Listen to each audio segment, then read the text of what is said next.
Hey everybody, welcome to the Modern Savage Podcast. Welcome to episode 2. Today me and Ruby sat down with LeRoii Smith of the smooth jazz band Nervous Aggression. They're for fans of like Chuck Mangione and Limp Bizkit. We talked about millennials, jobs, touring, and just pretty much the music scene in general. So check it out, guys. Thanks for listening. LeRoii Smith! Yes, sir. What's up, buddy? Oh, living the dream. Living the dream. Man, how you been? I'm good. Those of you who don't know, LeRoii, which I only refer to him as. That's probably for the best. Or baby girl. Or baby girl. Baby girl? That's how you find him on Facebook. Why did you never change your name back? It just stuck, man. And you know what's hilarious is, like, I've played New York several times. Everybody up there calls me LeRoii. Like, half of Akron still calls me LeRoii, and I've played there a million times. And I don't know, it just stuck. People just, I don't know. If you changed it back on Facebook, you'd probably lose some friends. Probably. Well, didn't Facebook not want to let you change it back? Yeah, the first time I tried to change it back, they said, sorry, you have to use your real name. Like, you can't change it to something fake. And I'm like, oh, fuck, better go get my ID changed, you know what I mean? But I did change it to AJ. I changed it to AJ probably, like, last year for about 3 hours. And I was like, this isn't working. That's all it took. Yeah. Now, how did you get that name? Inside joke. It's just this fucking... Okay, so I was on 4chan once. You know what that... It's the image board, you know. And somebody shared this picture of this dude whose face looks like an upside-down triangle with, like, a chin shooting out and, like, weird bug eyes. And, like, I saw it, and I locked in for about 20 minutes and just stared at it because I was so amazed.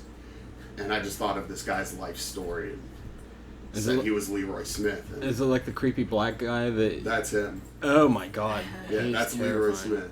Yeah. So anyone that has you on Facebook knows exactly... They know exactly what I'm... Yeah. I am so repulsed by this man. A lot of people... Like, I can't look at him. Like, I have this weird thing, and I'm pretty sure it makes me a terrible person, where I can't look at deformed people. Like, right. It makes me feel bad that I feel this way, but it totally just sends me into myself, and I feel like a terrible person.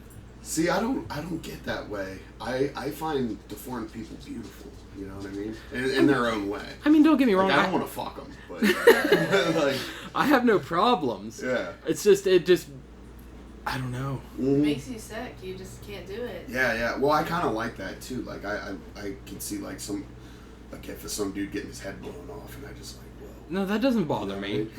No, I'm talking like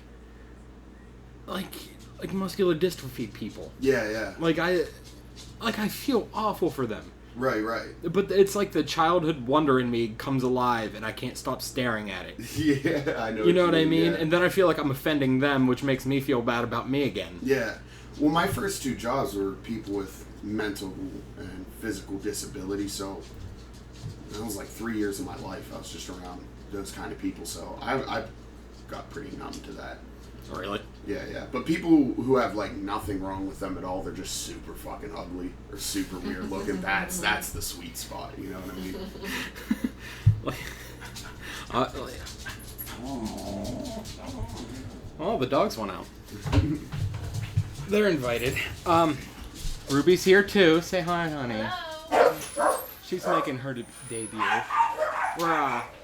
Jesus Christ. I'm going to try to get her to do everyone she possibly can with me. Yeah. Like as my wingman, not only in life, but through podcasting. There you go. That's a good way to do it. But, so what have you been up to, man? You guys are getting ready to tour? Yeah. We got a couple tours coming up this year. Right now, our schedule is on the 23rd. We're bringing in... We stayed up with these dudes up in Philly. The band's called FTS, and... What's that mean? I don't know. It's sometimes Fearless Terror Squad. Sometimes I call them "fuck this shit." Like, I act like they suck, even though they're fantastic. If you're into punk rock at all, listen to these. These guys are good. You know, Exactly. These guys are really good. I came more from the the early days of AFI and Rancid, like more ska punk. Yeah. That was more my realm, and I think that's why me and you clicked, because you're a music fan in general. Oh, absolutely. Like, I actually listen to very little punk. For like the past couple weeks, I've been listening to like nothing but Monster Squad. But like, what's a Monster Squad? Oh, they're fucking terrific. I think they're from California. I think like the Bay Area or something like that. They're really good. They're a really good punk band. I don't know if they do anything anymore. Like maybe a show here or there, but I don't think they're like super active. But yeah. So on the 23rd, we're playing at Euro Gyro in Kent with FTS, and July 2nd, we're going back down to Atlanta with my Boo Bears, fucking Rotten Stitches, Forsaken Prophets. Atlanta. I love that. Dude, that city, if you've never been... to Atlanta. If you ever get the chance, go. I think it's where Aaron is. It's beautiful. Let's go. And then we going up the East Coast for like a 3-4 day thing, hitting like Queens and Massachusetts and stuff at the end of July. Is there a punk scene in Massachusetts? Yeah. Dude, there's a punk scene in Omaha, I just found out. Like a die-hard punk scene in Omaha, Nebraska. Why Nebraska shouldn't even be a state? I know, it really should. Like, Nebraska is the most boring. Like, if I'm talking to someone, it could be a chick, she's a perfect 10, and she's like, oh, I'm from Nebraska, I would get up and leave.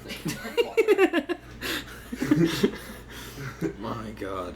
But, so how's the lineup doing? Because you guys have had a revolving door for the better part of a decade. Yeah. You've been going strong with this one for at least, like, 2 years now. Yeah. Has it been that long?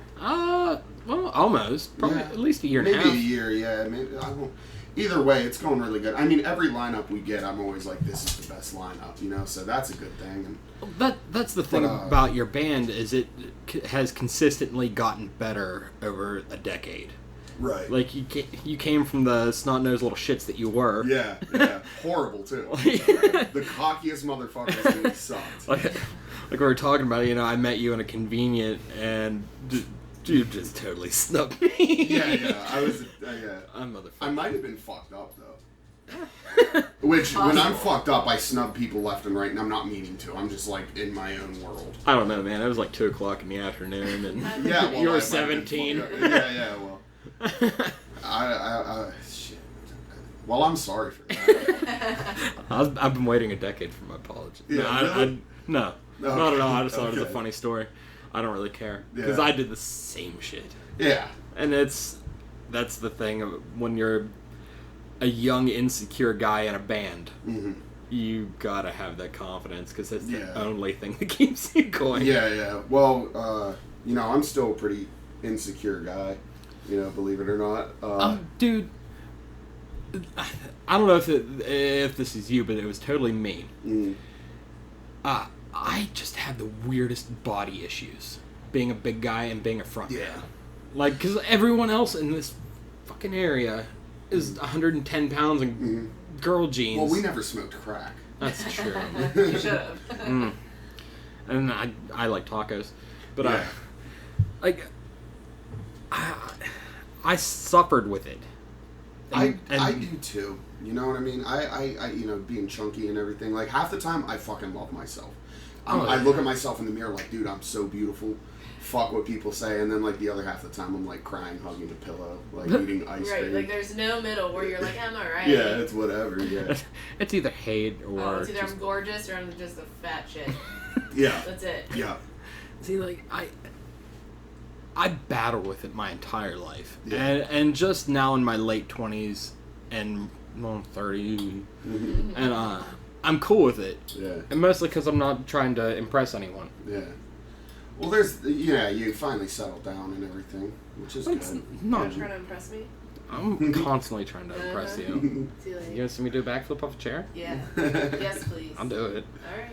But I never thought you were, like, seriously heavy. Like, I think you're, like, average. Maybe, that's what like, I think, too. Average, like, plus 5-10 pounds is what you look like. Right, that's how I feel, too. Like, I feel like I don't look at him and I'm like, well, you're pretty huge, man. Yeah. If I wasn't 6 feet tall, like, if I was, like, 5 inches shorter, I would be downright rotund. Oh, me too. Last time I haven't weighed myself in a couple months, and I think I've lost weight. But I quit weighing myself. 300 pounds. I was like 317. Oh, you and me both. When I started with the post office, I was when I got the job, I was 305. Yeah. And I think I quit weighing myself because it's depressing. I just, if I feel good, I take it. Mm-hmm. And I started going to the gym for like a month or two straight, like 3 to 5 times a week. And I'll do that like a month or two out of the year. He just delivers mail, so. Yeah, well, that's going to help though. You walk, 90 miles a day. I'm walking, about 15. Like. Mm-hmm. No. So what have you been doing, man? You've been working? Well, I was working for 6-7 months. I was doing 60 plus hours a week, getting overtime all the time. Nice. Fucking saving money, and now I'm going to be working full time Monday through Friday, desk job, 9 to 5, and I can take time off for shows. Oh, that's the best. That's when it's like, okay, I gotta get my fucking sleep schedule in order, and let's do this. Well, yeah, that's good. LeRoii here hops out of the car, and has his hair dyed. I quit my job purple, and then it's fuck it, I'm going on tour orange on the sides. Yeah. So I knew something was up. Like, you're ready to go. Yeah, pretty much. And that's the other thing. Like, when I worked at Mountaineer for a while, security. How was that?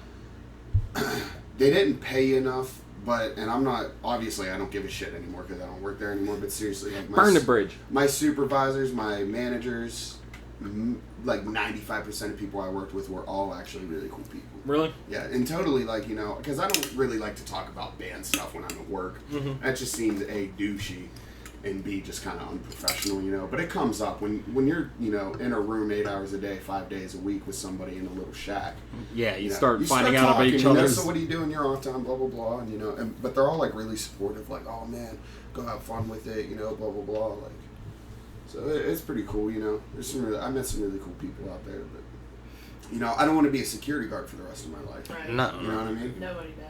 See, and that's where I look up to you in a lot of ways, even with the 7-year age gap, and you did a lot of things that I never accomplished. Yeah. And shit, man, I quit playing music 3 years ago, and so I had a 14-year head start on you. Yeah.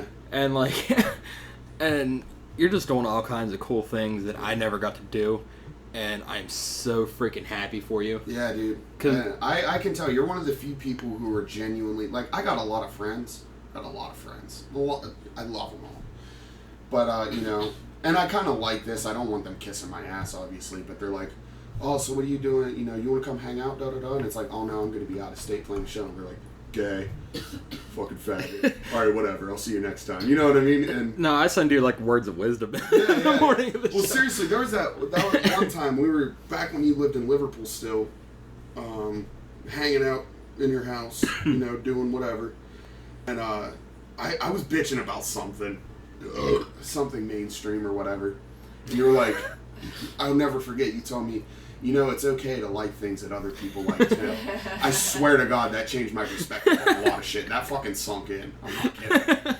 And I knew it because there's so many parallels between us. I knew where you were. Mm-hmm. You just hate everything that isn't what you like. Yeah. But little do you know, you probably like it. Yeah, it's like, I like it, but, I'm not supposed to because I'm this way. Yeah. But then, I mean, of course, aging helps, but... Oh, absolutely. I think, like, the older I got that less. Got more open. When I was younger, it was like, I can't like that because those people like that. Yeah, like, even now, I'm like, I can't like that because hipsters like that. Right, and I need to get over it. Yeah. Well, I mean, I think a lot of that for me came from bullying. Yeah, right. So it's like everything... Because high school, towards the end of high school was really rough. I had a really bad childhood, I'm sure you know. You know what I mean? And, like, towards the end of high school, I just started lashing out. And just, like, if you looked at me wrong, I was going to fight you, And, of course, they're high school fights, so it's nothing crazy. But, like, right. To be a kid in high school punching someone in the face a couple times every other month, getting into fights, I was just an angry kid. I was a sad kid, very insecure. But I can totally relate, mm-hmm. And I think that's why I picked up guitar, is because I was a very late bloomer. Mm-hmm. Like I was like I said, I was 300 pounds and I was like 5'5" at that time. Like I didn't hit a growth spurt until I was like 19 or 20. Yeah. And so I remember just picking up a guitar just because I can't catch a football and I'm not good at video games. Yeah. And, like, I still need friends. Yeah. And I would like to eventually see boobs that I didn't have to pay for. Yeah. You know what I mean? So Right. I'm going to start listening to Dashboard and learn all their songs. Yeah. Yeah, for me, when I picked up guitar, it sucked too. It was bittersweet because I never really got really good at guitar. Like, if you've never played guitar, you don't know any musicians or anything, and I play guitar in front of you, you're going to think I'm pretty good. But if I'm around you personally who can play guitar, you're going to be like, you're all right. You know, I can play, but, like, I'm not good. You know what I mean? You were in the weird middle generation, too. Mm-hmm. Like, not exactly a fucking Vape Nation kid, and I'm not exactly, you know, I am kind of a 90s kid, but, like, I was, like, 8 years old when 2000 came, so yeah. How much of a 90s kid are you? You know what I mean? Like, even, like, in the way you do things. Mm-hmm. Like, the way you approach things, because you're not into the whole... You're caught in the middle between my generation that hates the millennials and millennials. Yeah, which are the worst. Like, these fucking dogs. I'll be occupied for a minute. What the hell was I talking about? Being caught between millennials and not millennials. So, I'm sure the temptation was there to go either way. Like, and especially, like, with guitar playing. Because my generation was more about rhythm. Yeah. And then towards the end of that, Guitar Hero happened. Yeah. And that's where kids like Alex got bred out of. He can play like a phenom. Jesus Christ, yes he can. He's probably, if he's not the best guitar player I've ever worked with, he's easily top 2 or 3. I can honestly say, and like Kyle was a dude in my band, he's really good, you know what I mean? Like Theo's probably got my favorite style of playing, you know, but... Like to work with? Yeah. But when it comes down to pure technique and skill and practice hours put in, Alex. Oh my god, I can't say enough nice things about that kid's playing. Oh my, yeah, he's insane. I'm gonna beat this dog to death. Not really. I'm gonna cuddle him to pieces. But you know, for me, when I got into guitar, it's like I was getting bullied, I was getting beat up a lot, and like, you know, I wasn't good at anything. I was a fat kid. All I did was play video games and eat when I got home. I didn't even do my homework. Didn't even have good grades. I had horrible grades, and tried playing guitar, and like I said, I got decent, but not super good. But I was doing the band thing since I was like 15. Like, and it started like I used to just run around downtown with my friends, and then it turned into we're just gonna go jam. And seriously, like every day, like 5-6 hours after school, we'd just be in that room, and you know, 3 of those hours were me and Blake screaming at each other. You know, but do you guys still do that?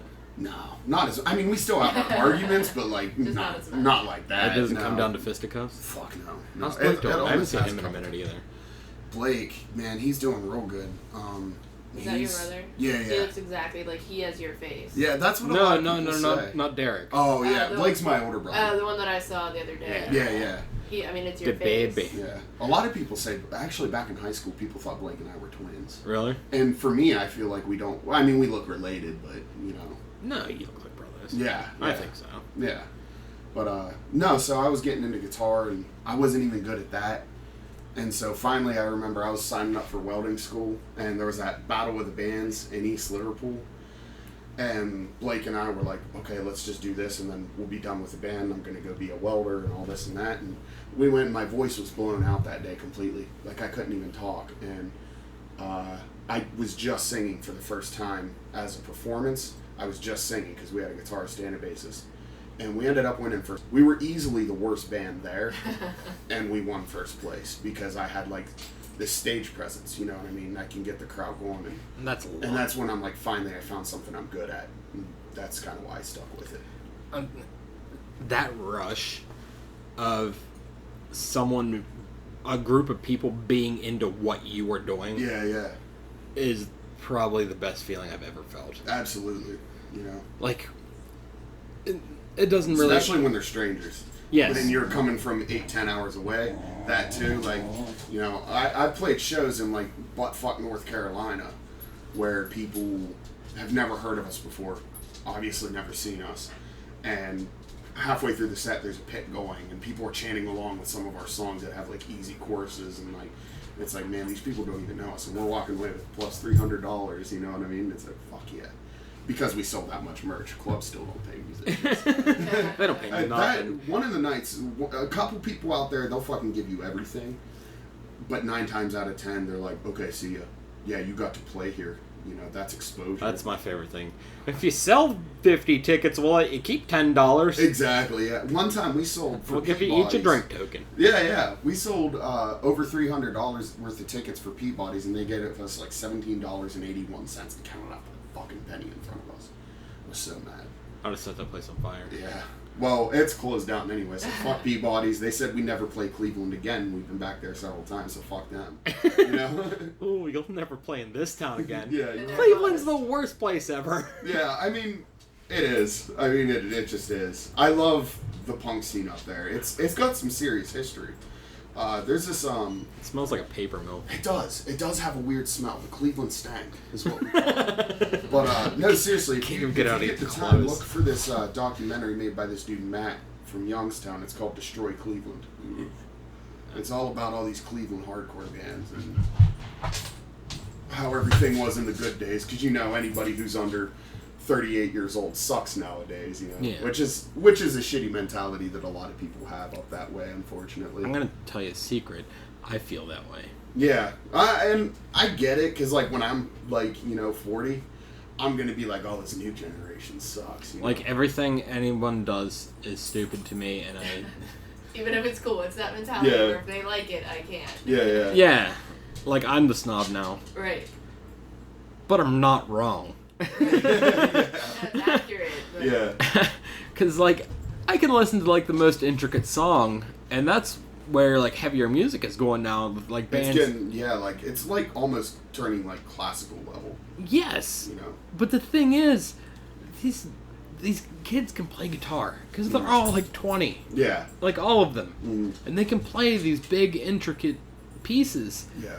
But there's no soul in it. Exactly. Yeah, I completely agree. You know, I remember Alex and I had this conversation forever ago. He's going to listen to this say I'm wrong or something, but we had this conversation a long time ago. I'm going to tell him. Because I'm gonna get something fucked up here, but we were talking, and he was talking about how he likes, like, the super intricate stuff, and I'm like, I like songs that tell a story.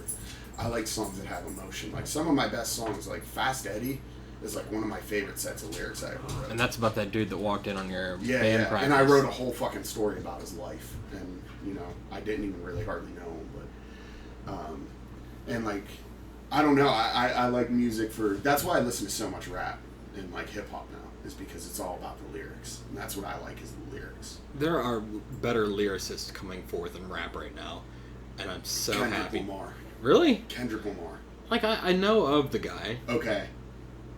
Get the album To Pimp a Butterfly. It's his newest album. Do you like jazz? I got Spotify. I will check it out. Okay. I have everything by Kendrick Lamar, and I cannot stop listening to it. He's on another level. He composes his own songs, and he actually fucking writes his lyrics.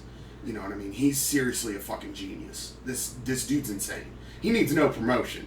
He doesn't. He's huge. Because he played the VMAs, so probably a lot of people are like, oh yeah, he's boots and guts. Every time I'm in the street, I hear yuck, yuck, his popular shit. I don't know that song. Don't worry about it, but he's what are you kids insane. Talking about? Him and J. Cole, I would say, are like the new Tupac and Biggie. Really? Yeah, except they don't hate each other. They do stuff together.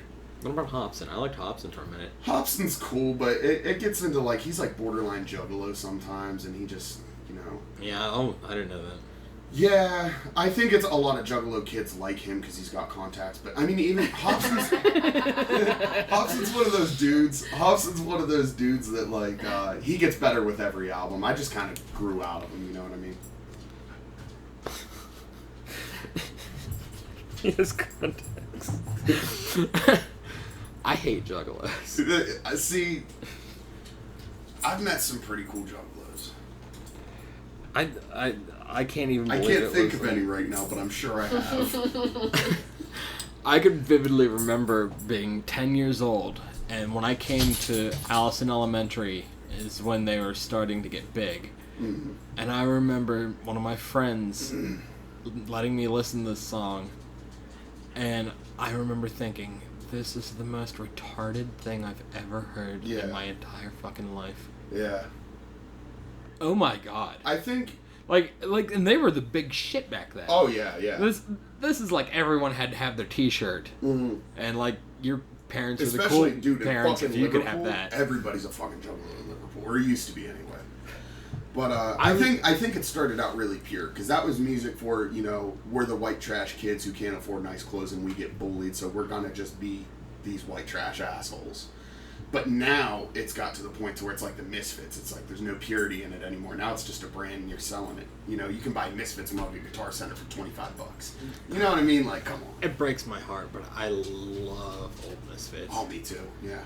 Like, well, I like think some Graves Misfits. era is good, but like that late 70s, early 80s Misfits is like undeniable. Back when it sounds like it was recorded on like a Walkman. Yeah, yeah. Like that thing Kevin McAllister was using in Home Alone. Yeah, pretty much. Yeah. The father. We do that all the time to the children. We make Home Alone references more than we probably make any Anything other else, references. Yeah. Actually, last Christmas, I went through like a week of getting drunk and watching Home Alone 1 and 2. Like it's every amazing. night. Yeah, yeah. Xander did that, only he didn't get drunk. He wanted to watch nothing but like Home Alone for like a month. Yeah. It's hilarious. He loves it. That's a good movie. You know, you got to get him into The Sandlot. Has he seen The Sandlot? No, His kids? I think we These have boys it. need The Sandlot. We do in their have The lives. Sandlot. I'm telling you, that's a formative movie. Now that they're into movies that aren't cartoons, that's gotta happen. That's pretty sweet. Yeah. Like, I can't go to the movies with the kids because it's just not worth it. Because 20 minutes into this movie, I'm going. Yeah. Vince falls asleep in every single movie. Really? I've never fallen asleep. Every time. I fell asleep at like Star Wars Episode 1. I was like 6. Right, doesn't count. Right. No, but like as a fully grown adult, if I go to watch a children's movie, I will fall asleep in 15 minutes. Really? And I'm done. Even at home. Like KO'd. Mm-hmm. Well, that's how my mom is. Every time I try to watch a movie or show my mom something, like, oh man, here's Breaking Bad. Because one Christmas, she got me the series of Breaking Bad on DVD. And I'm like, you know, I've seen it all. I'm going to take season 5 because at the time I hadn't seen the final whatever episodes. And I was like, you need to watch this. This is really good. And she'll put it in. And like, you know, I'll just like go in and check it. Like, is she digging it as much as because Breaking Bad's that show? And she's just fucking... just falling over and shit. It's hilarious. I mean, I get it. I'm there. Yeah. No. You did finish Breaking Bad though, right? Oh yeah. Yeah, twice. Actually, no. More like 4 times. Literally 4 times. The entire series. Really? Yeah. 4 or 5 times. I've only watched the series once, but I feel like I missed a lot. Like that's kind I of want to rewatch how it. I was the first time too. But yeah. I mean, I'm also one of those dudes. I'm just like, I still watch Weeds. Like I've watched Weeds through like 2 or 3 times. It's Always Sunny in Philadelphia. I know 6 times from beginning to what's really? Current. Like, yeah. And now we're just waiting for the new season. But like we watched it. I know. I actually started the first time I ever watched that show. I had a temperature of like 104. So you know how that is. You don't like anything when you do right. that show. But I started watching it like a couple weeks ago. I'm like, this shit's fucking awesome. It is Where hilarious. Yeah. It is my favorite thing on TV right now. Like over the past 10 years. Yeah. And I waited, I know at least, I think season 9 was out before I even tried to watch this show. Mm-hmm. I feel like how good It's Always Sunny is equal to how good Roseanne is. Yeah. See, I never got totally into Roseanne. Different. What? I think I totally missed the mark on that. Oh, watch it again. Try to watch it again. Okay. So you're in that generation that missed Roseanne. Because yeah, absolutely, I missed everything, dude. I really did. Like I said, I was born in '92, so I was like 8 years old. That was actually the night I don't think it was my first tooth, but I lost a tooth on the New Year's of 2000. That was cool. That's crazy. Not that matters, but so by the way, so you were 9 years old on 9/11? Yeah. Jesus. Yeah, I was in school when I saw that shit go down, and then I grew up and realized it was fucking George Bush the whole time. Right? yeah. But no, but you've been talking about. I've seen you on Facebook talking about wanting to get into comedy, and I heard on the last podcast you were talking about. You brought up my man, fucking Uncle Joey. That is who I want to be when I'm fucking like 50 years old. I swear to God, that guy is my idol. I wake up every day and think, what would Joey do? WJD, what would Joey do? I swear to God, that is my fucking hero. So I wanted to do comedy, and then I realized it takes way too much work. You gotta suck for a while, like anything. It's just like music. Like, I would if I'm really committed, I would have to travel to Pittsburgh 3 times a week, or just I'd have to travel hours 3 times a week. I don't have the time. Yeah, I understand. I actually thought about trying comedy, but it's like I'm so involved with the band. You know, I don't know if that'd be spreading myself out too much, or if you're gonna do it, don't half-ass it. Absolutely do not. Everything you want to do. Which is why I've never really tried it. You know what I mean? Because I don't want to half-ass it, but I don't know if I have time to go balls out on it. Don't even try it until you've done everything that you want to do with your band. That's gonna be a while. Dude, it could be a while. It could be a year. You never know what you're gonna be like in a year. Yeah, that's true. And I feel like comedians are good being like older people too, though. Like I feel like older comedians are more funny. So I feel like that's something more you could do later in life. It's probably also something that they've been doing for a while. And I feel like they just get funnier. Like they just know more about life and they're hilarious. True, they get funnier. That's true. No, I see what appeals to me about comedy is touring doesn't bother me at all, but jumping around, for as heavy as I am, jumping around and screaming my ass off for 30 minutes versus standing up there and talking for 30 minutes. And then, comedians bitch about getting paid. Oh, they only gave me $150 and I'm on tour. I'm like, are you fucking kidding me, dude? I'm just hunting strange for $150. That fucking truck you saw me pull up in, that banged up piece of shit, that's my bed on tour. We're trying to do 35 days from September to October. That's going to be our bed at least half the time. Ugh. Yeah. I'm used to it now, too. It fucking stinks so bad. Oh, it does, dude. We were in there 2.5 weeks. Can you imagine the smell? And we spilled like half a whole jug of water in it. Mildewy. Smells mildewy. BS. Yes. Oh my god. Ass. It was funny too because a couple weeks ago Billy got in my car. I was taking him up to practice, and he's like, "Man, I miss tour, man. It smells like tour in here." And I'm like, "Yeah, I know what you mean though, because it kind of does." Like asshole. Yeah. That's why I got 2 bottles of $90 cologne in there, so it's like we don't smell like asshole. No, you smell like asshole and cologne, buddy. Yeah, I'm yeah. sorry. That's true. Well, no, now I smell like douchebag, not asshole. Oh god, I could only imagine how bad that's suburban. It gets pretty bad, but you get used to it too, because you're in it for 6 hours at a time. You know, I'm talking like we played a show in Baltimore, we load up. I wake up in North Carolina at a Flying J, sweaty as fuck. Drive down to Charleston. You know, Charleston, South Carolina, I don't know if you know where it is on a map.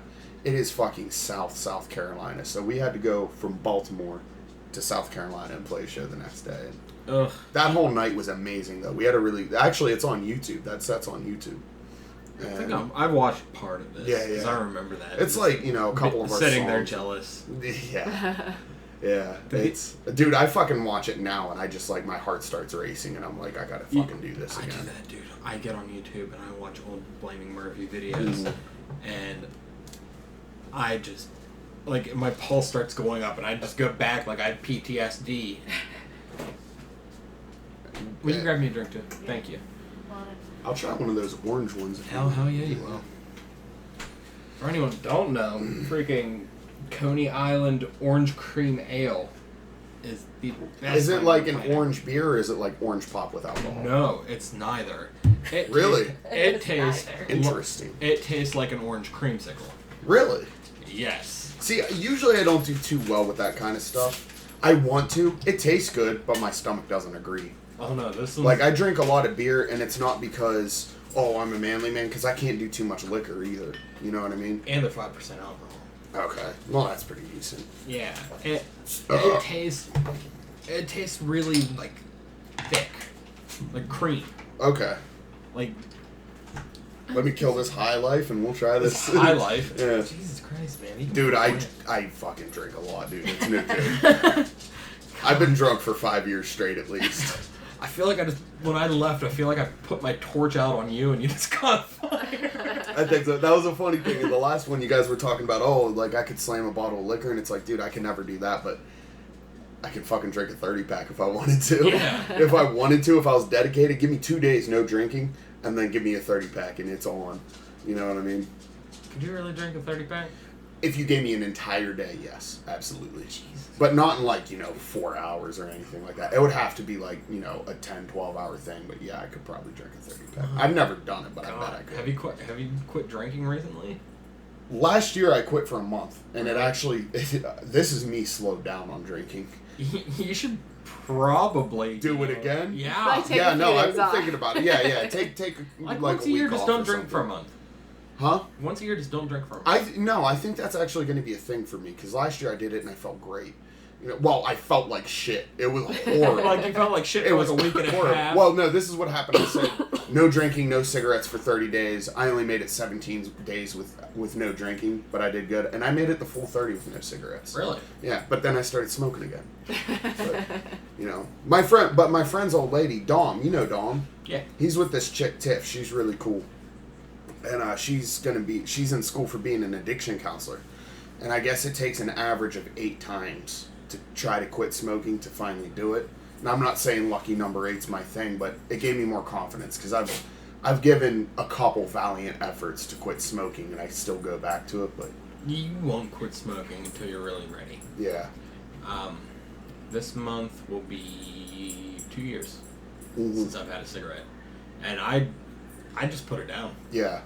Like you did really good on it too. You didn't do no cheap shit like I did. He doesn't still want them. Like I haven't smoked a cigarette in like 7 years, and I still want to smoke cigarettes. Yeah, that's the thing. I know a dude that I worked with, and he's like, I quit smoking in '78, and I still crave them. Right. That's what scares me. I still want cigarettes. Yeah. Listen, the addiction. But it's probably not as bad as like your first 2 months. Oh 3 no, months. absolutely not. But it's just like sometimes like I'll catch myself like I should be smoking a Like, you'll be cigarette right drunk or now, something and it's and see crazy. one. Yeah. And it's been Like, that long. Yeah. Or like when you get stressed, like the first thing, it's still your security blanket. Because like you can just sit down and smoke a cigarette And and feel nobody, better. and that's the thing too, is like nobody will judge me if I have a cigarette because this is a serious situation. And then a week later, it's like I go through that once a month. Yeah. And it's like I could have handled that, I think what helps me when I quit, because the longest I quit, I was good for it was like 2.5 months of no smoking. And what encouraged me to keep going was like, this is another day, no cigarettes, you know what I mean? That's why I don't do anything hard, you know what I mean? Any hard drugs, I don't do them. I don't even think cocaine's a hard drug, but I've never done coke in my life, and I never will, because I think I'd like it too much.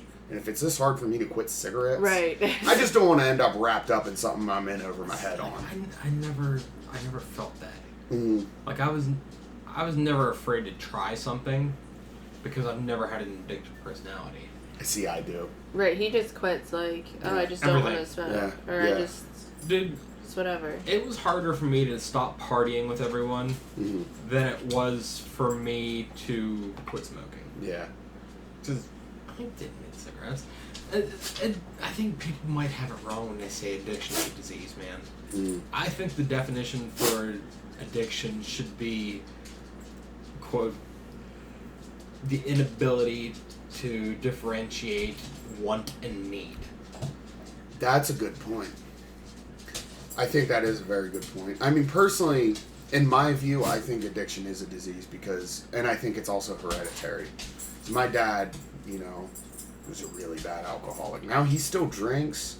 He probably goes pretty hard. I mean, he's even told me he goes hard when I come up. When me and my dad get together, man, we're slamming shots, cooking steaks, and downing beers like no tomorrow. You know what I mean? Like, we're doing it. But, I mean, it's like, I don't see my dad too much, and I love my dad. We've had our problems and stuff, but I love my dad to death, But, I think it is a disease, and he, I'm sure he'd admit he was a pretty heavy alcoholic. And granted, he had, there's never a good reason for it, but I mean, like, you can't fault the guy for everything he's been through in his life. And there was a time where he just, like, crawled in a bottle for a few years, you know what I mean? But I also noticed, too, because he used to fucking go through so much Jack Daniels, it was ridiculous, and that's when he was mean. And he's not mean anymore. Now, he'll do a couple shots of Jamie, but mostly it's, like, Coors Lights and shit, and he's not mean anymore. He's just wanting to have a good time. Just killing off the werewolf and silver bullets. Yeah. I think I stole that from Kyle Kinane. That's a good one, though. I think he was making a joke about waking up in strange places. Most responsibility I got is a dog. Right. You know what I mean? Gotta have a good time. You have, for 23, and coming out closer to the millennial generation, you have your own place, your own job, your own car. That's more than half the people we know. Yeah. Like, that's hard to do too, man. And I'm lucky. I mean, I'm not gonna lie. Like, my mom helps me out. You know, she's not buying everything for me and paying my way through life. She does help me out. You know, yes, because you're trying. That's okay. My fridge was empty for like 6 months, and like the only time I ever have food at my house is because my mom lets me go grocery shopping on her dime. You know what I mean? But other than that, you know, and it's hard, and you know, sometimes I can't make payments. She'll help me out, but I do my best. You know what I mean? I'm really trying. And that's what a parent's supposed to do. Yeah. Like, I mean, my you're mom, out there and you'll fall on your face, and it's not like you're living extravagantly. You're only using it when you... You saw my house. You're only using help when you need help. Yeah. It's like, I really got to get this, you know. I have no food. Can I please have food? I haven't had food for 6 months. I have, like, half rotten fucking... Not half rotten, but, like, kind of, like, oldish onions in my fridge and, like, DeRusso sausages, and I fucking eat those for 3 weeks straight because that's all I got. Oh, man, I remember having to ration a jar of peanut butter and a loaf of bread over, like, 2 weeks. Yeah, dude. Holy shit. I know that feeling. And I'm still fucking fat. How does that happen? How does that happen? I have no idea, brother. Like, I wish I did. Mm-hmm. I know why, but, you know. Yeah. And that's the other thing. I think, you know, my mom probably thinks I spend all my money on beer and cigarettes, and you'd be surprised how cheap 40s are. Is all I'm going to say. This is a little bit before your time. You don't drink good beer. Yeah. I think it was when you were coming back into my life, like when I was in Blaming Murphy, and like I started becoming friends with everyone. Yeah. And I don't think you'd start coming around yet. It was when I lived in that house across the street. Yeah, see, I only knew you. Like, it was on Bank Street, but not the one you were in when I knew you. Yeah. Not the one we did LSD in. The one across the street. Okay. And, oh shit, I forgot what I was talking about. Oh, damn. Oh, man. Beer and cigarettes. Oh, and being broke as fuck. Yeah, me and Fry, we found out how cheap a case of 40s are. Yeah. So, like, every weekend, we would just go down to the little beer shed down there in the south end of Liverpool, and we would buy, like, an entire case of 40s. Yeah. And I've played Edward 40 Hands so many times. Here's what I don't understand. Yeah. The human body is only supposed to be able to hold, like, 76 ounces of fluid. Something like that, and that's 80 ounces there. Yeah, where's the 4? I don't know, man. In your esophagus, So I think it just sits in your esophagus. Yeah. So I think it just sits there. I think it would have about 4 I remember, ounces sat in my pants. First time I played Edward 40 Hands, I was on my second 40. And I just, like, downed the rest. And I didn't puke, but, like, I swear to God, I felt it foam. It foamed up and it came out of my throat. Like, I didn't puke. It just, like, foamed up and came out. Yeah. So that's why I think, like, it's just sitting in your esophagus or whatever. And it's miserable. Like, dude, I'll drink 2-3 40s a night, but I'm going to take a couple pisses. Right. You know what I mean? Yeah, like, I'm going to piss. That's the worst part. You need, like, a really good friend there. I can do 2 40s maybe like some salad tongs or, you know. Yeah. Don't judge me, bro. I'm scared. Yeah. But I've played it other times. I mean, I've drank 2 40s without taking a piss, just naturally, just not thinking about it. I remember Theo, when we first started partying down at the river parties and shit. This is my douchebag days, and he always said, "Don't break the seal, don't break the seal." I'm like, "What are you talking about?" And it's like, if you take that for, like, you kind of got to piss when you're drinking. And it's like, fuck it, I'll just piss so I don't have to later. Over. And then it's like I take 3 sips and I gotta piss again. You know. Just from my metabolism being up so high, from walking like 15 miles a day, like, everything just stays in my body and is out so quick. Yeah. Like, I drank like 7 bottles of water today on that route, and I didn't pee once. Really? No. Well, were you sweating? Yeah, it's 95 degrees. Yeah, you were sweating. So yeah, that might have something. Because I noticed, like, at the track, like, most of the time I was in this, like, little shack, okay? And I would have a 1 liter bottle of water just sitting in the fridge, and they had a water thing. So I was drinking like 3-4 liters. Well, usually I tried to drink 3 liters a day, so I was anywhere from like 2 to 3 liters a day. Because I heard it's good to have 3 liters of water a day. So, you know, I'm doing that. And some days, like when I would first start doing it, I was pissing every 10 minutes, it felt like.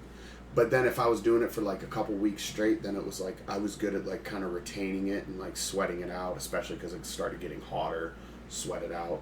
And I wear my hoodie all the time, so that doesn't help. I don't know how you do Right, it's like 90 degrees outside. I don't know. It's just what I guarantee when I go to Atlanta, I'm not wearing this hoodie, but then again, I might.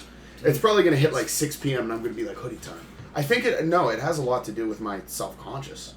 You know what I mean? Like, a lot of times, like, especially if I don't know people, I just sit like this and don't talk. And you know me as I never shut the fuck up. But I think it's your version of the sunglasses, like I used to wear. Mm-hmm.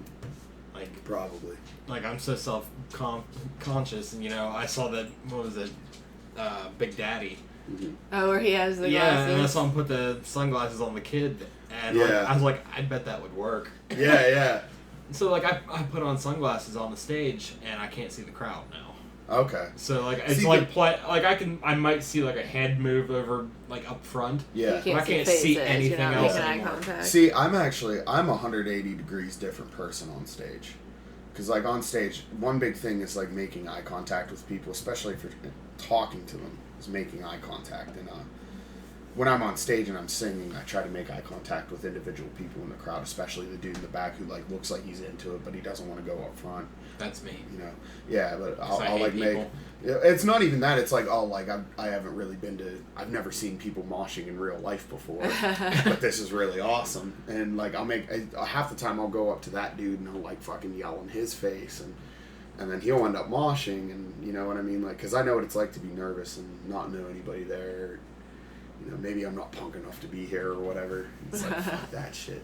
Funny enough, actually, I own like 3 t-shirts, okay? And I was wearing one of them at this show on Friday, and some dude was making fun of my shirt. And I'm like, wow, Mr. Punk Rock, all-inclusive, open-mindedness, you're gonna make fun of my fucking clothes? Like, Jesus Christ, that's a part of punk rock I hate. That's why I don't claim that I'm a punk rocker or anything anymore, because it's like, oh, you listen to... you know, you like something that everybody else likes, I don't like you. It was that mentality. It's like that episode of South Park where they're so nonconformist that they're all that conformists. They're not going to conform with the rest of you nonconformists, and I'm going to join the dance team. Yeah. Right. So I think I quit playing metal to go to reggae because I was allowed to wear shorts. Yeah. Yeah, there you go. Well, the other cool thing, though, is, like, the other side of the coin, like, I mentioned that band Rotten Stitches earlier. Yeah. These guys are fucking, like, punk as punk can be. They got punk rock tattoos and the fucking hair dye, and they're always in punk clothes and shit. They're the coolest fucking dudes, and they don't give a shit what you're wearing, and they don't give a shit what you listen to. They're just cool fucking dudes. You know what I mean? They don't world care. Needs more people like that. Exactly. Like, they got their thing. That's their thing, and but they don't give a fuck. They really don't. Because we had Alex and Billy on tour. They're not punk rock dudes. No. I mean, Blake's like a punk rock dude, but doesn't look like one. But, and they treated them just like everybody else. But he also looks like he could fix computers. Yeah, exactly. You know what I mean? Yeah. He's just there for the party. Yeah, exactly. But they're good dudes. You know, there's good people in the punk scene. There are a few dickheads that are like, oh, you don't know this band that nobody else has ever heard of, and they only have like 50 CDs out there in the world, and you've never heard of them? Fucking poser. You know what I mean? And then there's also the people who like still haven't got out of their G.G. Allin phase. Listen, man. Like, I don't know what the attraction of G.G. Allin is. I don't get it. I think it's delicious, though, isn't it? It's pretty good, yeah. It didn't make me sick either, so that's definitely bonus points. Yeah, those will get you in trouble because they taste so good. Yeah. But no, G.G. Allin, okay, I was into G.G. Allin when I was like 15, 16. Not ever since then. I think G.G. Allin was important. I think the world needed a G.G. Allin. But now there's like 50 bands out there that their singer plays naked and cuts himself on stage and does that shit. You know what I mean? Yeah. And it's cool, you know what I mean? Especially there's this band, I think he's in a couple bands, this dude Jody Black and the Blue Balls from Atlanta. Dude. They put on it. Okay, I've seen a lot of people do like, oh, I'll get to my underwear and do shit. This guy goes full out on it. Oh, he's not throwing shit on anybody, thank God. But he's hanging brains and... Yeah, he's hanging brains. Like, I saw this footage of him. He set a fire on stage and, like, waved his nuts over it and, like, fucking... if you're gonna do it like that, motherfucker. Okay? Go all in. But, you know, all these people that are like, oh, I'm so fucking edgy, and it's like, okay. You know, you took a razor across your chest, that doesn't even hurt. It just produces a lot of blood. That's so disgusting.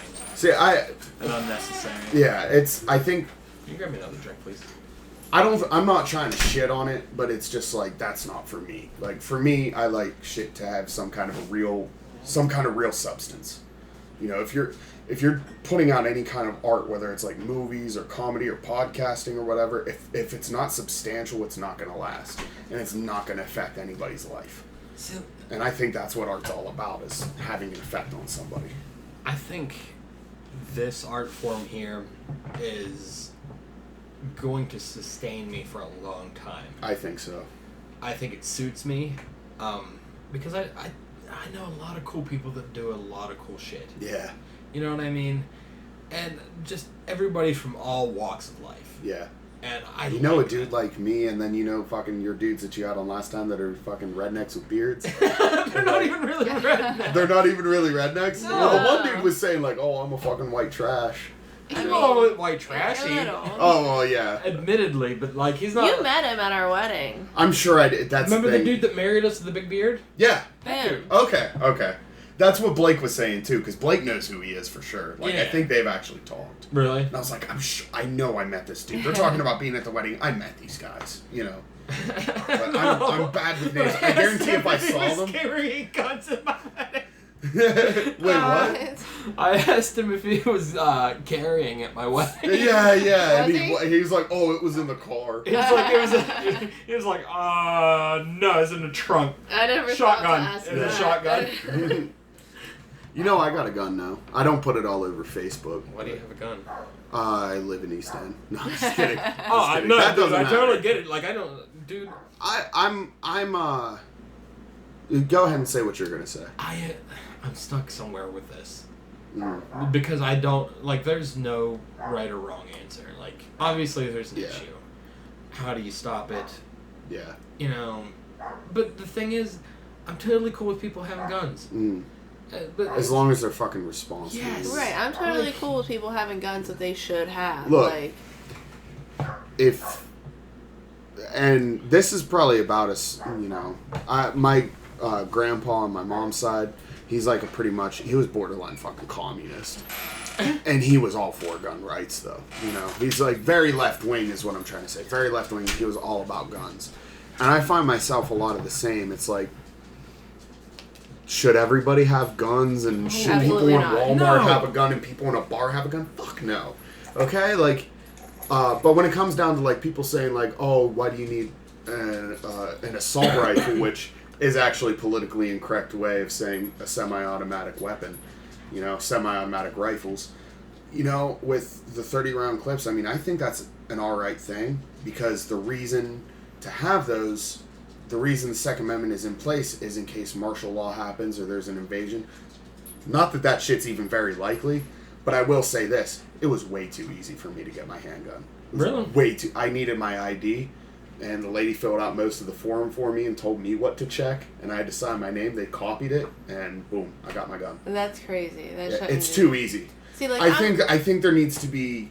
It needs to be... there needs to be more of a process... Absolutely. ...for getting guns. See, especially, like, fucking AR-15s. Right. I feel like assault rifles, I can see they're fun. Like, I can see people, like, you go out for sport, shoot them. Right. But it's like anything else. When one guy ruins it for everybody else. Then, when you're fucking killing people, mass shootings and stuff... When the majority of mass shootings are happening with these weapons, you have to look at it and go, well, those 5 guys ruined it for the rest of you. We have to take them all. Yeah. I mean, I get it. Like, it's shitty for those people, but...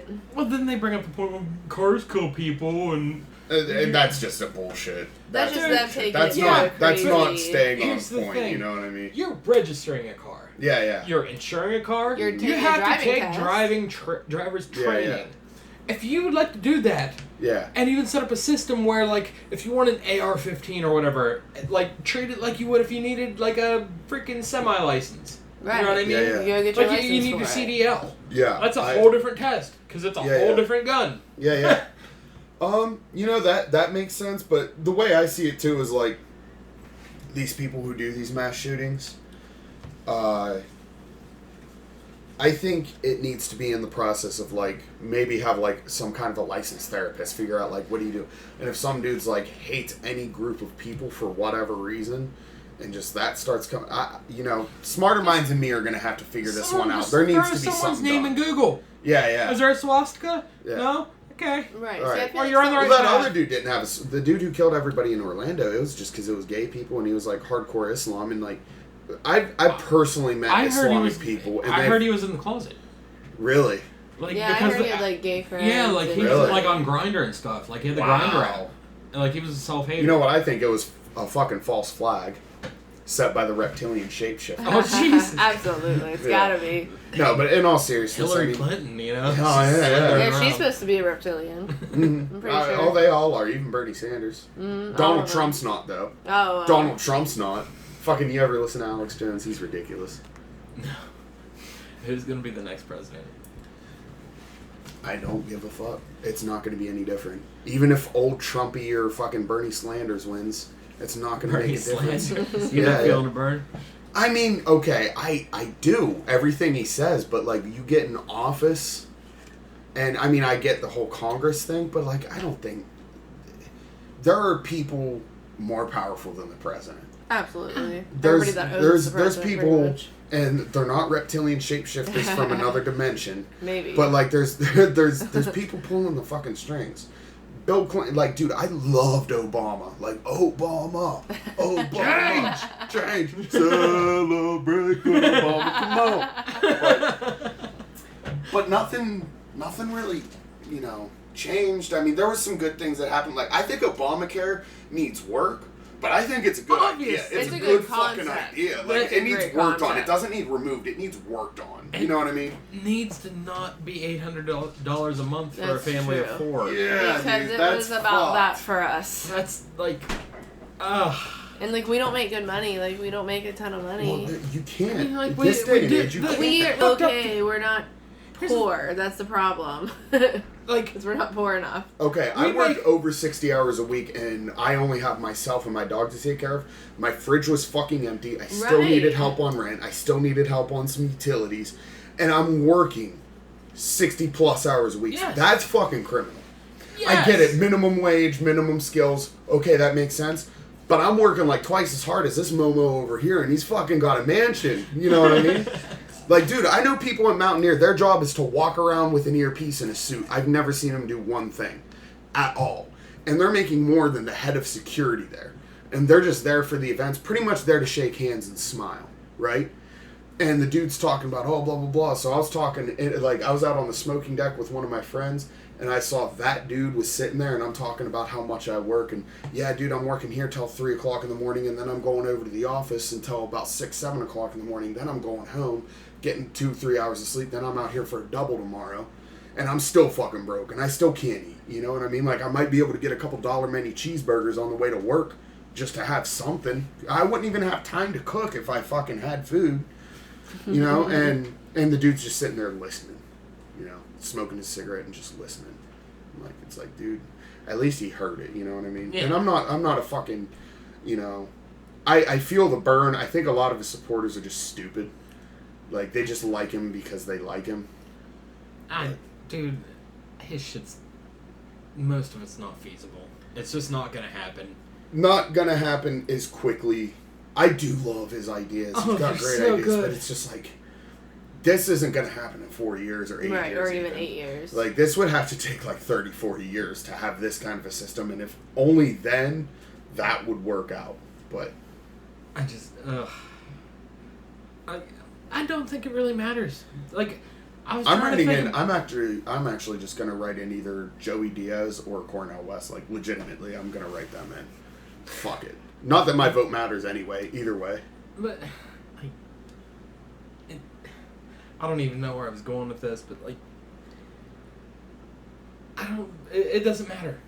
It really doesn't. I can't think of very many significant things that have changed from Bush to Obama. I mean, like in our personal lives. Mm-hmm. Yeah, like I pay a lot more for health insurance, but I pay a lot less for gas. Fucking Obama still has this war going on. Like he signed shit to like send more troops in. You know what I mean? And it's not even a fucking war anymore. It's an occupation. You know what I mean? And they talk about these, like ISIS, I don't know much about ISIS, and from what I've heard, they're fucked up. I won't say anything, but like, with the whole Al-Qaeda shit, the CIA fucking funded Osama bin Laden, the Al-Qaeda, back in the early 90s. That's legit. It's like $6 million they put into it. The CIA fucking did. You know what I mean? So, Osama bin Laden was a CIA affiliate, you know. Yeah. There's just too much shady shit going on. I don't know, okay, I could just be ignorant to what else is going on and I'm just a fucking hippie. But like there's, you know, once you're in a place where there's a lot of oil and that's like the currency now, like fuck gold, it's oil. It's now. Oil. Yeah. And we're still over there, what, fucking 10, 12 years later? Like this is about to be the longest war in history. And it's not even a war anymore, it's an occupation. So what would you do if another country came in and was fucking dropping bombs from 2.5 miles away? Like you can't even see any. Yeah, you can't even see it happening, and then they're coming in, sweeping through, trying to shoot everybody. I'm gonna try to shoot those motherfuckers. Absolutely. You know, so I don't think don't get me wrong, I'm not hating on the troops. I support the troops. Whether you agree with my politics or not, you're willing to lay your life on the line for something. I can respect that. We all love the troops, man. Yeah, but I mean, like, there's... I know a lot of troops. I know a few. Actually, my whole dad's side of the family is, like, straight military. There's actually a building at West Point military school named after my grandpa. He was a command sergeant major in the Green Berets. No way. Yeah, that sounds like bullshit, but that's legit. You know? He said it was his grandpa? My grandpa. Oh, really? Yeah, my dad's dad. He passed away a few years ago, got buried in Arlington. We went to D.C. for it, and they had the whole fucking 21-gun salute and the whole nine. Mm-hmm. It's like, I want to get like an old vet. My grandma, she passed away a few years on my dad's side. She worked for the Pentagon for a while. Really? Yeah. Yeah, they were like Illuminati people. The Illuminati. The kids were talking about the Illuminati. I know. Were they really? Yeah, they do all the time. Oh my god! Like I'm like. I don't know where they hear it. I don't know. I just want to cup their mouth and go, they're not real. I know, they get real into it. I definitely think that there's like a higher, like there's a shadow government for sure. There's shit going on that there's gotta we be don't something, have access obviously. to. But like, There's everything's run by a lawyer. There's clearance above presidential clearance. Right. But they're not like doing satanic rituals. I've seen Independence Day, I know. Yeah. That's right. I've never seen that movie. What? Listen, we probably have it somewhere. I'm a youngster. It's on demand. Is it the one with the Will Smith, right? Yeah. Yeah, I haven't seen it. Oh, Jesus. Are you shitting me? They're about to have a second one come out, right? I know. You should go watch it. I want to, yeah. Well, I want to, don't watch get me the first wrong. one. And okay. You can see the second one. Oh, yeah. Yes. That sounds like a good time. That's one of those movies we watch every single time it's on. Yes. Yeah. Because it's fantastic. It might be the best sci-fi I saw movie like ever. clips of it. I'm not afraid to say it. I don't care. I hate I saw like Will Smith in the desert punching aliens. Yes, exactly. Like that's all I saw when I was a kid. It's like my parents. I was like 6 years old, and they're like, "Go to bed. You can't watch this." I don't know. I don't even like sci-fi, so I can't. The best movie sci-fi. It's just like a classic at this point, you know. Yeah, but it's very wonderful. Now I have seen Close Encounters of the Third Kind. That's a good one. I haven't watched that. Really? That's a good one. I don't watch. You don't watch sci-fi, so. No. Yeah. Me neither. I fucking the two things that I'm totally not into is space alien fucking shit. Other than like Futurama and like the exceptions, there's a few exceptions to the rule. And then I really don't like medieval stuff. Like there once was a land of the dragon, have a hard time with the ashes medieval of good stuff. and evil. She's hacking her way through Game of Thrones, and she's taking it like a champ. Really? I'm really trying because I hear the later seasons are really good. I watched season 1. And it's so hard. I just can't follow that shit. Oh my gosh! There's always so a hard. million characters with 90 years worth of a backstory each. Right. Like, Lord of the Rings. Those are good movies, okay? I've never seen But that. I can't fucking tell you who's who or what's going on. That was my problem. What I mean? I know Gimli. That dude was a badass. He was the dwarf with the hammer. Like, I like that dude. Like she's. Other than that, she's starting to retain some of it. But I have him, like, I'll be like, who's that? And he's like, oh, that's the one. She's married to the king. She's banging her brother. And I'm like, all right, got you. Like, I need him to, like, coach me through it. Well, his kids look like him. Wow. See, I can't even retain that stuff. I can't. I can retain, like, Reservoir Dogs. And that movie jumps around so much. It does. I can follow that, no problem. But it's a Tarantino movie, isn't it? That's why. Tarantino is so good. he is. Tarantino and Kubrick. Who's better? Tarantino. Really? To me. I think. Yeah, I don't know, man. That's a hard one for me. That's a lot harder than that. I love Tarantino. Tarantino and Kubrick are the only two directors that I know that I would like. Oh, it's one of their movies. I'm gonna go right. watch You it. can just see it. Favorite Stanley Kubrick movie.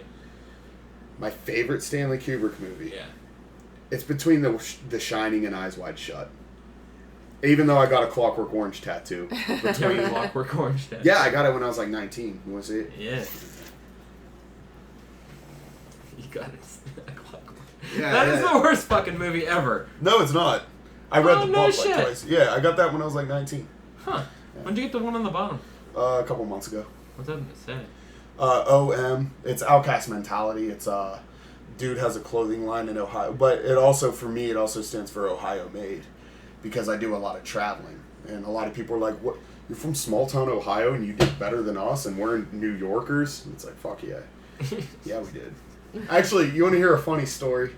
Hang on. What's your worst tattoo? What's the one you like the least? I don't know. I kind of like them all. I really do. I mean, this one is probably the biggest problem because it upset my grandma the most. I don't like my finger, Dude, my middle finger. My grandma would Grandma freaking would cry if I tattooed my hand. Dude, I feel so bad. Like I want neck tattoos, but I promised my mom and my grandma I would never get neck tattoos. That's your grandma. And my mom keeps on saying like, nothing below the elbow or your hands, and I'm like, Mom, I'm not gonna promise that because I don't know if I'll keep that. See, I do. Like, but you're not like covered in tats. Like, you've got a good bit, but you look good. Like, it looks good on you. That's just because I've been doing it for... We just have a policy. And that's what I'm saying. You can't be like, oh, I want a fucking koi fish sleeve. Right. And, like, in, like, a month have, like, a full sleeve of just shit. Like, right. I want pieces like this. I have a story for every tattoo I have. I don't. You know? Like, this whole sleeve is all, one thing.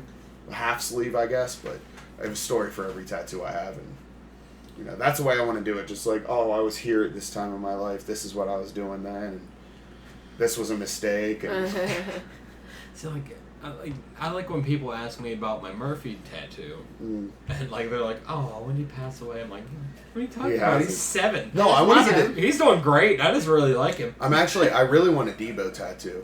Get a Debo tattoo. Get a Ben. I really want to. There's actually this one chick I met. I don't know if she's still in Liverpool or not. Her name was Tashina. And she did, like, the most amazing fucking portraits you've ever seen. Like, she did a Virgin Mary that looked exactly like the Virgin Mary on a dude's thumb. Like, that small, but it was that detailed. Sorry, I don't believe I've ever seen the Virgin Mary. I don't know what she looks like. I mean, you're alright. Mm-hmm. Yeah, I'll go there. Huh? I'll go there. I don't know that white lady. I mean, I don't know. It was a good tattoo. She does good portraits. What do you want from me? This lady got a nice lady tattooed on her, so that's what you're saying. But no, she does. I've seen her other shit. Like, she's done really good portraits and stuff. And I'm really good friends with Ben, and I really like everything he does. Yeah, well, I mean, the Murphy looks amazing. Oh, yeah. That looks exactly like him. That looks like a picture, but with ink on an arm. Yeah, that's just, that's his I want a french fry face. Now, is love part of that tattoo, or is that different? No, I just had that for, 20 years, and I should have covered it up. He did not have that for 20 years. Dude, I don't know how long I've been alive. That's 900 years. But, That's how long we've been married. Oh, there you go. Yeah. But no, I just remember every time Murphy's ears would go up. And Ron was at your house one day for whatever, like, he never leaves his house. And every time his ears would go up, he'd be like, love. So that's why it's kind of funny that they're so close to each other. You've had Debo for a minute. Yes, I have. You need to get a Debo tattoo. No, I really do. I like that you named your dog after the bully from Friday. Well, because I changed... Okay, you remember when I first got him, I changed his name 19 times. Like, he was Pinky, and then he was fucking... I don't know. He was like a million names. And finally, when I was like, oh yeah, bring fucking Murphy up, we'll have him and Debo hang out. And Debo just started bullying him. Like, immediately, like, I'm gonna rape you. I'm gonna help you. Get over here. Oh, you're and like, pretty and soft. Yeah. And so we had to separate him, and then, oh, hey, pup. And we had to separate him, and I'm like, that's it, Debo. He's a bully, Debo. He's not a bully breed, but he's a fucking... Well, he bullied my baby. He does need to be around more dogs, though. He's got... Dude, Odie, you ever met my mom's dog, Odie? Yeah. The little tiny... They get along pretty good. If they're outside. If they're inside, Odie hates him and doesn't want anything to do. But outside, they chase each other around all day. Murphy hates everyone. Yeah, Murphy doesn't do good with anything, really. I don't believe it. Murphy's a love bag. He's becoming a bitter old man. Oh, he is such a grumpy old man now. And I love every minute of it. How old's the... What is that? That's not a... is it a mix? Husky and a collie. Husky and a collie. How old's that one? Sid, right? Yeah. 2.5, 3, somewhere in there. Okay, so she's younger. Yeah, she's our youngest. Yeah. And Leo's 4. 4. He's almost 5. Almost 5, okay. And how old's Murph? 7. 7. He's still got a good... He's small, so he's still got some time. Yeah, I figure we're halfway there. Yeah, maybe honestly a little longer than that. I don't know, man. I've seen dogs a little bigger. I've seen dogs last like 20 years that are bigger than him. Now, the last 2 years are like all scabby backed and like. we I don't want probably like that. Yeah. Like the moment he starts limping, no, not limping. As soon as he starts having like serious problems to where he would have to be like cut open. Yeah. Dude, I'm not gonna put you through surgery. Yeah. Because, I mean, once they heal, it'll last 3 weeks, and then another thing is going to go on. And then it just works. Yeah, once he gets, like, real sickly, we would just put him down. That's what happened with one of my uncle's dogs. He was an old police dog, and his name was Kilo. And he was a good dog, man. He was the most obedient. My uncle had, like, the most obedient dogs ever. Like, he could sit there with hot dogs and just, like, have them all 3 lined up, and he would toss one and say one of their names, Kilo, Kyra, and Kika. And if he said their name, that's the only dog that would move. The other 2 wouldn't even move. See, like we can only get one of our dogs to sit for a treat. The other ones won't even sit for a treat. Yeah. So like, Sid will sit down and shake, and we've only had her since like December 27th. Really? And she'll wait. She won't beg. I kind of want to talk to my uncle to see if he would take on Debo because my Uncle Craig would keep him stimulated the whole time. For next time I go out on tour. Sid, someone beat the shit out of her, but you know what? She can sit and shake, and she has just become the best dog. Yeah. She is. She seems good, yeah. She still seems a little skittish, but she probably will. It's gonna go away. I mean, we just got her in December. Yeah, so that'll it's go only been, away. 6 months. Like, honestly, Debo was real fucked up when I got him. You remember how he was just skin and bone and couldn't even. She was real. Dude, he was like they thought he had parvo because he wouldn't even move. He wouldn't move. He would sleep on the heater, eat, liquefy shit everywhere, and then go back on the heater. And that was it for like 2 weeks. And then I took him to the groomers, and they said, like, he's got cigarette burns on him and he's got bruises. And they even, like, started questioning me, like, are you a fucking dog fighter, blah, blah, blah. I'm like, I swear to God, no, I found the guy running around. And when he had, like, a broken chain and shit, it was just like, dude, I'm taking this pup home. Yes, where'd you find him at? East End. Really? Yeah. We got now he's your bestie. He is my bestie. And he barks at fucking... Okay, like, there's, like... The people, like, on my street, like, within, like, a 5-house radius of me, he finally, after living there for, like, 2 years, 3 years, doesn't care when I walk by. He'll, like, oh, yeah, what's up? But anybody from, like, down the way or whatever walks past, he starts flipping out. And same thing with male people. Do you worry about him getting over that fence? Yes, but I keep him on a leash. Oh, he's on a leash? He's on a leash and behind a fence. Okay. So... But there's been a couple times I've had fires and I just let him in the yard. But if he's out there for like more than an hour, he figures out, oh, I can hop this. And he's been loose down there a couple times. Oh, shit. But he's not... When he gets loose, I think it's a territorial thing for him. That dog is not mean. You know, because I'll take him on walks and he's nice to everybody except crackheads. I think he can smell it. I think he can smell it for real. Because if there's someone with brings it back to him. Yeah. If they have like, you know, if they're crackheads, you know a crackhead when you see him. He'll start like big boy barking like woo, woo, woo, woo, and like jump at him and shit. Like he does not fucking like crackheads. But I've taken him on walks like in the Thompson Park and stuff like that, and he just wants to jump on people and get pet. Like, he's not. There's not a mean bone in his body, but he's territorial and he fucking hates crackheads. Oh man, like pit bulls just hate me. I don't know why. I think I'm just one of those kind of people. Well, Debo was always all right with you. I mean, he was a shithead back in the day, but he wasn't any worse to you than anybody else. He was never like mean or anything to me. Yeah. It's just like lately, like in the past few years. Because you're a mailman. Yeah. I think that's what it is. Because you remember, he knew you, and you came in my house that one time, got a bottle of water, took a piss, and he fucking flipped out. I'm like, what are you doing? You know it. It's the mailman thing. He always flips out on mailman. But it still surprised me because I'm like, he knows you. You know, he'd remember you if he smelled you for 2 seconds. But I threw him in the kennel. I didn't want to have to fucking make you spend another 10 minutes to get to know him and get safe, you know. But get safe. Yeah. But I guarantee if you came over right now dressed as you are, he'd be like, oh shit, Vince, what's up? You know? Oh shit. Yeah. Don't wear your disguise. Disguise. Nah, he's done. He listens to, like, me and my mom, and that's it. He does not fucking listen to anybody else. And Yomni. Because Yomni was over at my house. Man? He's in a relationship with a pretty cool chick. Her name's Corey. Last time I saw her, I called her Courtney, which is Mike's wife's name. And I swear to God, I didn't mean to. Their dad just smoked a gigantic bowl with me and, like, made me choke it all down myself. And it was a total accident, and I felt like such a shithead. Like, I was just like, oh, but I'm too high to even apologize. I'm like, oh, I'm sorry. What'd you say? Yeah. But she was cool about it. She was like busting my balls, but in a fun way. But no, he's with a good girl, and he's looking for a new job. He might be getting in somewhere pretty good. And is he still in the area? Yeah, he's still in Liverpool. I think he lives with his old lady now, but I don't know exactly where she lives, but it's in Liverpool.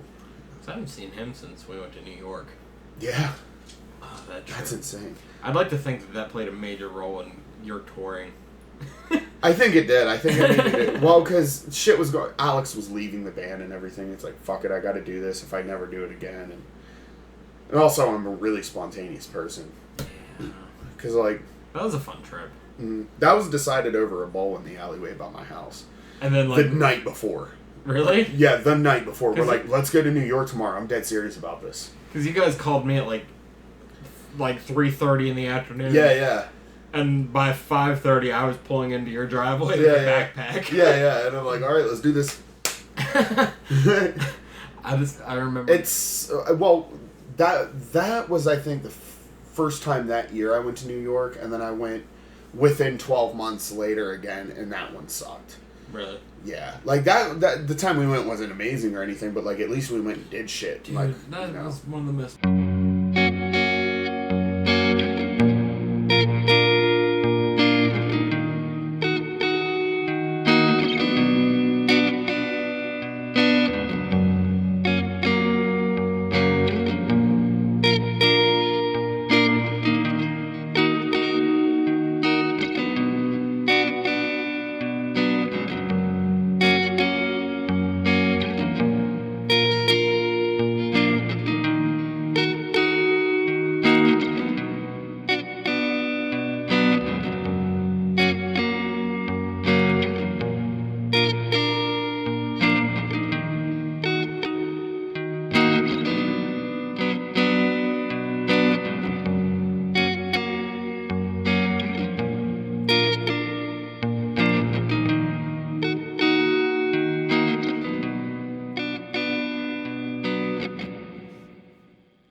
Memorable things I've ever done. Yeah. That was back when you still had a big beard. I remember we were walking in. This is fucking hilarious. You were walking in, and you were like, if anybody asks, we're in a hardcore band from Canada called Tickle Fight. And I was like, holy shit, that's amazing. Yes! I still want to make a Tickle Fight album. I do too. We need to make a Tickle Fight album and, like, just donate it to some fucking charity. All the proceeds, all the $50 we'll make from it I will to charity. write a 5-song EP. And we'll get me and you, and I'll fill someone in. I'll write rhythm something. Yeah. And we'll fill this out, and we'll make a Tickle Fight EP. There you go, yeah. We really have to. Oh, I'd be so down. Yeah. Just to do it as a goof. Fuck it. I creating music as well. Yeah, and I'd love to donate the proceeds to whoever, the Westboro Baptist Church hates this month. That's what it needs to be. Whoever those fucking assholes, because they're just negative people. Whoever is oppressing people that month, I'll donate it to the oppressed. Yeah, there you go. I'm not promising it'll be a good album. Yeah, like we might get $50 together. This might suck. But, yeah. That's all I need, Fuck it. If we donate $5, I'd be happy through that music. I'm okay. Oh, absolutely. It'd be fun to do. Yeah. I could do that. Yeah. By the way, we released a single a while ago that. Yes. We gotta wrap this up here in a minute. Okay. Yeah. When you guys releasing an album? That's so complicated now. I don't even know what we're doing. I mean, we're still writing, we're still playing. Like, the band's not coming to an end. It's just like taking us a while to get these songs, because Alex is he's beyond our skill level in a way. So he's like, I want to do this song, and it's like the riff is like crazy timing, and like Blake can't get it, and I can't. I'm having a hard time writing lyrics over it. Billy's really good at bass. He's a guitarist, but he's good. He's fucking good. He's one of those dudes like Pauly. He can pick it up. He can play. He is exceptionally good at everything. Yeah. Like, I've never played. Well, especially Alex is pretty much like writing his bass parts and showing it to him, and I think that's the thing is Blake has this style of drumming, and Alex wants him to do like this style of drumming, and it's not meshing, and Alex is like, you're not doing what I had in my head, and Blake's like, it still matches, and it probably doesn't, because I can't even tell the difference, because to me it matches as well, but to Alex it doesn't, and he actually knows shit, so I just try to take it back. Alex hears something that no one else can hear. Exactly, yeah. And you got to kind of remind yourself of, but then we started talking, and we're like, we wrote a few songs where it was just like us just coming together and jamming, and I think that's where the best songs come from, is like when we come together and we're all having peace in it, like, because for a while it was like Alex was like, I have this song, we should do this, I have this song, we should do this, and it's like, yeah, these songs are good, I'm down to do them, and then it gets to the point to where it's like, can I at least like, let's contribute. That's gonna be that's his gift and his curse. Yeah. I'm a lot like that. Yeah. Like, he knows what he likes. Yeah. He knows how to do it. Yeah. But the thing is, he can't pull it off by himself. Yeah. And it's frustrating, because I've gone through the same thing. Mm-hmm. And it'll take him a minute to find his path and see where it should go. Yeah. But he'll work it out. I mean, I think we're really good at it, because he's like, he's thinking, the way he sees it, I think, is like, and he's even told me, is like, Nervous Aggression is this band that's doing more than any other band I've been in. So I kind of want to stick with you guys and ride this out. And I'm so happy to have him. Like, not only that, like, outside of the whole band thing, me and him have gotten so close. Oh, dude, that kid was like my brother there for a minute. Yeah. He still is to me. He's one of my brothers. Absolutely. Anything the kid wants ever. Yeah. I'm right there for him. Mm-hmm. I don't know, man. Yeah. He has he has a drive. Yeah, he does. And I think that's why me and him get along so well, is because he has a drive and so do I.